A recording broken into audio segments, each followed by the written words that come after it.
साहब। बोलो। अरे हमरे राजा की दिखनी है का?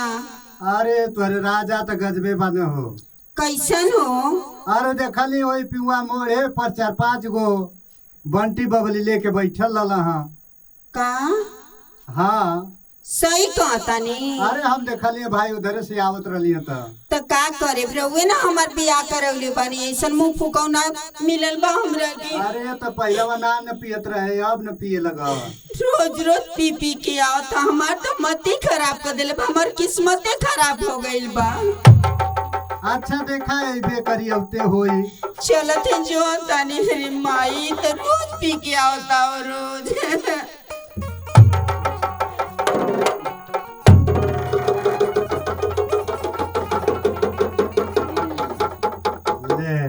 ला ये आ गई ना। आज आज मारेंगे और मार के मुर्गा देंगे। अरे हाँ क्या है? का मुर्गा दे बहो? रुको एक घोट पी लेना। हाय देखो तो के पियला से कोनो फुर्सत नहीं के मिलत। आय जब से बियाह करा के लिए आइल बड़ा हमरा पे ध्यान ही नहीं के देत तू। अच्छा खाली रात दिन पियला पे ध्यान देता रह। मैडम हाँ बोली। कौने चीज का कमी है रे? अरे बाप रो बाप हम कहाँ बताएं। कौने चीज का कमी है? कौन चीज की कमी बा? का तोरा घर में बा? अच्छा ना तरकारी बा ना दाल बा ना पिसान बा। हम का बनाई तोर करे जमारी लो पियनु। सुनो इधर की बात वहाँ मत लेके जाओ। काहे? काहे न लेके जाए हम? हमारे घर में हाँ तोरे घर में दाल चाउर पिसान आटा नमक मरचा ना हो। ना हो कुछ हो नहीं के। अरे तो ये कुल न हो बाकी सब तो बटले बा।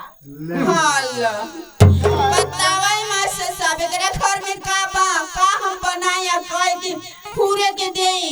अच्छा रुक पहले एक घूंट मार ले। अरे हमार बात नहीं था बुझत खाली दारू पियता रह।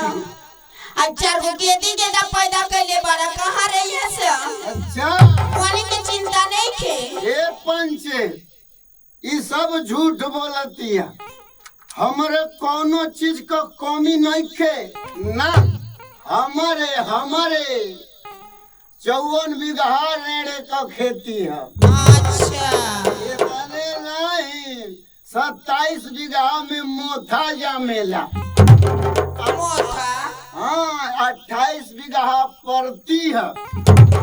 कहता रुके हमारे कुछ है ना।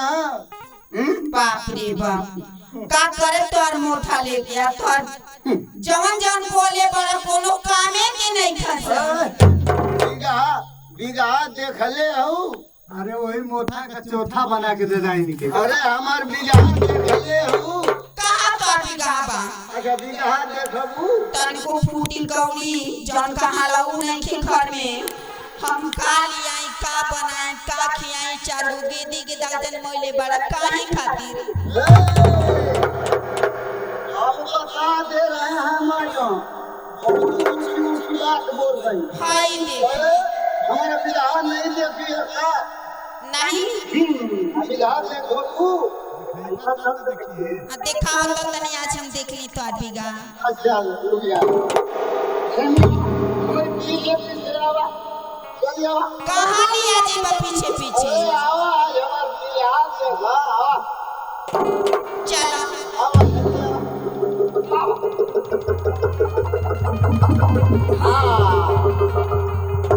आई देखा भाई। भाई हाँ देखा ये ओ देखते करूँ। हमारी खता नहीं। हमारे यहाँ देखा करिया बाप रे बाप ई का हो? पूछा करिया करिया का है? का हो? ये सब करियावा खरबूजा रोपनी। करियावा आइए करे नहीं हाई प्लाट देखो हाई प्लाट हाय हाँ देखो करू हाँ देखो तानी इधर में काट छिटोले हैं का छिटोले बड़े में ये सब झोटलहिया के राय छिटोले छोटलहिया के राय हाँ तू कहता रू कि हमारे पुत्र आइए ना का हम जब पी के आई ना काहे नाराज होती है काहे नाराज हो के सबका देखा सबकर बतार सबके राजा सबके बलवा कितना सीधा बन के रहना और तू तो एकदम पी के एकदम जैसे उछाल के एकदम कब जिंदगी में तुम्हारा रहे के लू सपनाया है लाने लू पियले में कितना फायदा होला फायदा होला हाँ का फायदा होला पियला में हो ना जान लू ना यही से दोसियालू आज सुन ला देने से मौले नहीं करे अच्छा हो पियले में तीन है तीन फायदा हाँ रू भाइयों मार ले सही तो बताओ अरे बाप रे बाप छी यानी देखा पियले में तीन फायदा कौन कौन फायदा तनी बताइए हमरा हाँ अब पियले तो पहला फायदा सुन ला बतावा जे पिएला हां हो जे पिएला उनकी घर में कबो चोरी ना चोरी ना होला ना काहे देखो ये माता है बहुत ही अच्छी है वो तो खुद पियले खाती घर को लोटा आइया चेक कम करिए बोले तो बहुत पियले कस्टमरों के घर में भूखा चोरावे गए अच्छा जो पियले का बढ़िया फायदा आ दूसरा हाँ अब तो सरकार सुन लो पीने वाले आदमी को कभी कुकुर नहीं काटता काहे हाँ है हां बतावा देखा चाहे भट्टी हो के और चाहे भट्ठा पिए वाले पिए बैठ जाए हम आज जब हे दे चढ़ ही जाला तो रोडे पर जाने लोग केंगन चले ले के गने केंगन देख